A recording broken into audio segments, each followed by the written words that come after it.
नमस्कार भाई दोस्तों। पिछले दिनों एक न्यूज आई थी कि सिख रेजिमेंट के 18 जवानों का और कुछ अधिकारियों का कोर्ट मार्शल होगा। ये न्यूज आई थी, लोगों को लगा ये न्यूज आई गई होगी, लेकिन उसके बाद कहीं न्यूज उठी क्या। अब धीरे धीरे परतें खुलती जा रही हैं कि ये सब चल क्या रहा है देश के अंदर। देश के अंदर कुछ नहीं चल रहा है, एक बहुत बड़ी नौटंकी चल रही है। आपको पता है आर्मी की ड्रेस के कुछ रूल रेगुलेशन होते हैं, जैसे तिरंगे के ऊपर रूल होते हैं ना, आर्मी की ड्रेस का भी रूल रेगुलेशन होता है। इन्होंने ना फर्जी देशभक्ति दिखा दिखा के लोगों का दिमाग खराब कर दिया। दिमाग army chief Upendra Dwivedi, general साहब ये आपने क्या किया ये बताओ। पहले तो आप क्यों, मतलब आप आर्मी के सबसे बड़े पद के ऊपर बैठे हुए हो और आर्मी की तरफ उंगली उठाना ये समझो कि बहुत बड़ी चीज होती है। उंगली नहीं उठा रहे, लेकिन सवाल तो बनता है चीफ साहब, ये तो आपने बहुत गलत किया है। आर्मी चीफ उपेंद्र द्विवेदी ने चित्रकूट में ली दीक्षा। रामभद्राचार्य ने गुरुदक्षिणा में मांगा पीओके। ये वही रामभद्राचार्य है जो बोल रहे थे ऑपरेशन सिंदूर में मंत्र काम कर रहे थे। मंत्र मतलब सेना नहीं लड़ रही थी, मंत्र लड़ रहे थे वहां पे, मंत्र। बड़े कमाल की बात है। तो इसलिए तो मना किया होगा ना सिख रेजिमेंट वालों ने कि हम नोटंकी नहीं करते, करते हैं तो लड़ाई करते हैं, इसलिए उन्होंने मना किया होगा। यहां पर तो पूरी नोटंकी चला दी, इससे बड़ी नोटंकी और क्या होगी। आर्मी की ड्रेस का रूल है, आर्मी कंटोनमेंट एरिया के अंदर आप किसी भी धार्मिक अनुसंधान के अंदर शामिल हो सकते हो और सर्वधर्म सतल होता है वहां पे। मंदिर, मस्जिद, गुरुद्वारा साहिब, चर्च सब कुछ होता है उसके अंदर, सब कुछ सर्वधर्म सतल।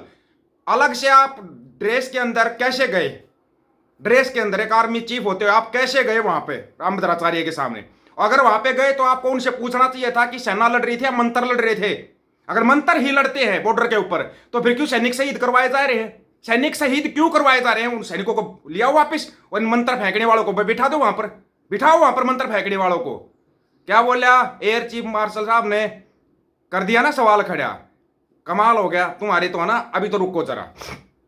भारत के सेना प्रमुख जनरल उपेंद्र द्विवेदी चित्रकूट पहुंचे थे, वही जगह है जिसे भगवान राम की तपोभूमि और धर्मनगरी कहा जाता है। सेना प्रमुख अपनी पत्नी के साथ, सुनीता द्विवेदी नाम होगा, तुलसी पीठ आए जहां उन्होंने कांच मंदिर में भगवान राम की पूजा अर्चना की और फिर जगत गुरु रामभद्राचार्य से मुलाकात की।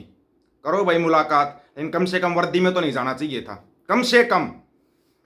दीक्षा देने के बाद जगत गुरु रामभद्राचार्य ने बताया उन्होंने सेना प्रमुख से गुरु दक्षिणा में पाकिस्तान के कब्जे वाला पीओके वापस लाने का वचन मांगा है। उन्होंने कहा मैंने वही मंत्र, वही राम मंत्र उन्हें दिया जो माता सीता ने हनुमान जी को दिया था, जिससे उन्होंने लंका पर विजय प्राप्त की थी। अब मैंने उनसे दक्षिणा में पीओके मांग लिया। बड़े कमाल की बात है भाई, इससे बड़ा कमाल आप कहां पर देखोगे। गुरु दक्षिणा में पीओके मांग लिया तो मंत्र मार के ले लेना पीओके। सैनिकों को क्यों शहीद करवा रहे हो तुम। हद दर्जे की नोटंकी तुम्हारी, हद दर्जे की नोटंकी। अभी रुको जरा, तुम्हारी नोटंकी की हालत तो अभी और ज्यादा खराब होगी। तुम्हारी नोटंकी है ना जो, हाँ, जो अपने air chief marshal Amarpreet Singh साहब हैं, उन्होंने एक सवाल किया, सवाल का जवाब देगा कोई। उन्होंने सवाल किया कहां है लड़ाकू विमान। मंत्र है अमरप्रीत साहब, मंत्र है ना, मंत्र मारेंगे जहाज गिर जाएंगे पाकिस्तान के। पाकिस्तान को 2 मंत्रों में बर्बाद कर देंगे ये, 2 मंत्रों में। इसलिए मना किया था सिख रेजिमेंट के लड़कों ने। उनको पता था इस नोटंकी में वो तो नहीं शामिल होंगे, वो शामिल नहीं होंगे इस नोटंकी के अंदर। ये नोटंकी चली हुई, ये नोटंकी नहीं तो और क्या है, और क्या है ये। जाके आप वीडियो देख लीजिए अमरप्रीत साहब का, बड़े बड़े सवाल उठाए उसने। बोला हम समझौते कर लेते हैं, बात दूसरे देश समझा कर, वो समझौते होते नहीं पूरे और ऐसे लटका रहता है सब कुछ।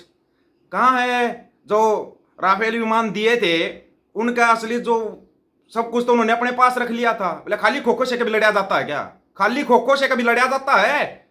बिल्कुल सहमत है, तो अमरप्रीत साहब की बात से बिल्कुल सहमत हैं इन्होंने जो सवाल उठाए। लेकिन यहां पर सबसे बड़ा सवाल यह उठता है कि आर्मी चीफ ड्रेस के अंदर क्यों गए, और वहां पे गए जो बंदा बोल रहा है कि हमने मंत्र मार के ऑपरेशन सिंदूर को सफल बनाया।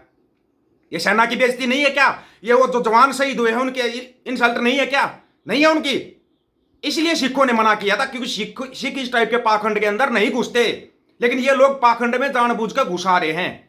दो ना जवाब ट्रंप को। ट्रंप का मंत्री बोल रहा है कि हमने रुकवाई है वार, क्यों ये मंत्र कहां गए। ये कह रहे तुम्हारा बागेश्वर धाम वाला है, उसके अभी चंडीगढ़ के अंदर उसका कोई प्रोग्राम था, उसमें एक पूरा परिवार आया हुआ था, माँ बाप बेटा, बेटे की घरवाली और 2 बच्चे, 3 बच्चे, वो सब आए हुए थे। वो तंग हो गए थे, उनके ऊपर कर्जा बहुत ज्यादा हो गया था। वो आए हुए थे भाई ये बागेश्वर धाम वाला इनका भविष्य बता देगा और इनका कर्जा माफ हो जाएगा। वहां से निकलने के बाद गाड़ी के अंदर ही सभी ने सुसाइड कर लिया जहर खा के। सोच के देखिए आप, क्यों नहीं बताया उसने कि ये 7 जो जीव आए हुए हैं ये अभी आत्महत्या करने वाले हैं? बताया क्या? पाखंड की दुकान खोल के बैठ जाते हैं और वो पाखंड पे चलने। जो सबसे ज्यादा है ना गरीब है, कर्जमान है, वो इस पाखंड को और ज्यादा बढ़ावा देता है और कर्जा ले लेकर इनके चरणों में जाकर पैसे चढ़ाता है, पैसे चढ़ाता है। इसी पाखंड के ऊपर चोट मारी थी बाबा नानक ने, लेकिन वही पाखंड फैला दिया। हालेलुया, छू पंजाब के अंदर चला दिया। सबसे पहले डेरे पंजाब में खुलते हैं। अरे ये डेरे में डेरे जाते हैं, इंसान नहीं जाते। डेरे बैठते हैं वहां पे, बलात्कारी वो, हत्यारे वो, लेकिन फिर भी देखो कोई अपने आप को बाबा नानक से ऊपर बता देता है, कोई गुरु ग्रंथ साहब से ऊपर अपनी चौकी लगा लेता है। अबे कहां सोए हुए हो तुम? तुम्हारे से तो अच्छे तो सिख रेजिमेंट के जवान थे जिनको पता लगा पाखंड है, हम पाखंड के अंदर नहीं घुसेंगे।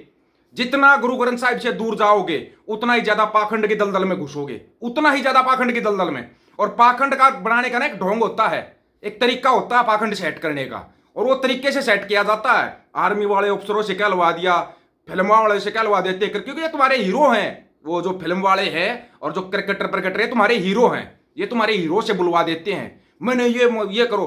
सबसे ज्यादा जुआरी अपने देश के अंदर, सबसे ज्यादा भिखारी अपने देश के अंदर, सबसे ज्यादा गरीब अपने देश के अंदर। बिल्कुल सही बोला था एलन मस्क ने। सिर्फ 1% लोगों के पास पूरे इंडिया की दौलत है, 1% लोगों के पास 50% से ज्यादा दौलत है इंडिया की। कौन सी अर्थव्यवस्था? हम वहीं 5 में के 5वें पे खड़े, छठे पे जाने वाले हैं, छठे पे चले जाएंगे, 5 में से चौथे पे नहीं आएंगे। अगर यही ढंग रहे तो तुम्हारे, यही नोटंकियां तुम्हारी चलती रही तो। दोबारा फिर याद दिला रहा हूं, ये जो तुम घर घर सिंदूर कर रहे हो ना, अपनी सिंदूर को अपने पास रख लेना। पहले ही बता रहे, अपने पास रख लेना, कहीं बाद में को हमारे साथ ये क्यों किया। बहिष्कार करो ऐसे लोगों का जो नोटंकियां कर रहे हैं। पहले ही बताया था सेना के नाम पर नोटंकी मत करना, मत करना सेना के नाम पर। लेकिन सेना के नाम पे ही नोटंकी हुई अपने देश के अंदर, क्योंकि जवान और किसान यही तो 2 मोहरे हैं इनके पास, यही तो मोहरे हैं। फर्जी राष्ट्रभक्ति, जिन्होंने 52 आजादी के 52 साल तक अपने ऑफिस के ऊपर तिरंगा नहीं लहराया ना, वो देशभगत। सही सवाल करने वाले जो अगर चाहे आर्मी से क्यों ना, वो देशद्रोही हो जाते हैं। फिर ये आ जाते हैं सस्ते सस्ते टम्पू। कैसे कैसे कानून पास कर दिए तुम्हारे को पता है? कैसे कैसे कानून, देश को थाईलैंड बना दिया। थाईलैंड, ये खुद थाईलैंडी हैं, विदेशी हैं ये जो राज कर रहे हैं हमारे ऊपर। इस देश के नहीं है ये, यहां के मूल नागरिक नहीं है ये, सच्चाई ये है। लेकिन तुम्हारी समझ में नहीं आ रहा, कब समझोगे? एसजीपीसी अकाल तख्त साहिब उन सिख युवाओं के साथ खड़े हो जाओ, खड़े हो जाओ उन युवाओं के साथ। उन्होंने पाखंड पर चोट मारी थी, लड़ने से मना नहीं किया था उन्होंने बोला था हम पाखंड नहीं करेंगे, यही तो बोला था उन्होंने। वो पाखंड में शामिल नहीं होना चाहते थे। और उनकी जगह पे हम होते, हम भी यही बोलते, नहीं भाई नोटंकी हमारे बस की नहीं है। नोटंकी करने के लिए बहुत सारे भांड भंडेले घूमते हैं, उन भांड भंडेलों से नोटंकी करवा लो। सेना के अंदर भर्ती होते हैं ना, लड़ने के लिए होते हैं, अपने देश की रक्षा के लिए होते हैं, नोटंकी करने के लिए नहीं। फिर तो फिल्मों में ही काम करो। सुनने में आया पंजाब के बहुत से गांव ने बहिष्कार कर दिया अग्निवीर का। मैं तो पूरे पंजाब हरियाणा को बहिष्कार कर देना चाहिए। बहिष्कार करो, भेजो ना इन पाखंडियों को, बिठाओ, ये वहां पे मंत्र मारते रहेंगे। सबसे बड़ा सवाल, देश के अंदर पाखंड आया कहां से? हिंदू खतरे में, हिंदू खतरे में। अबे हिंदू का मतलब तो समझ लो, हिंदू का मतलब होता काला चोर, अरबी का शब्द है ये। तुम्हारे को बार बार समझाते लेकिन तुम्हारी समझ में नहीं आ रहा, आएगा भी नहीं, क्योंकि आंखों वाले अंधे हो। आप लोगों की क्या राय है इसके बारे में? आप अपनी राय रखना, आपकी राय का इंतजार रहेगा। सभी साथियों को राम राम, नमस्कार, आदाब, सत श्री अकाल।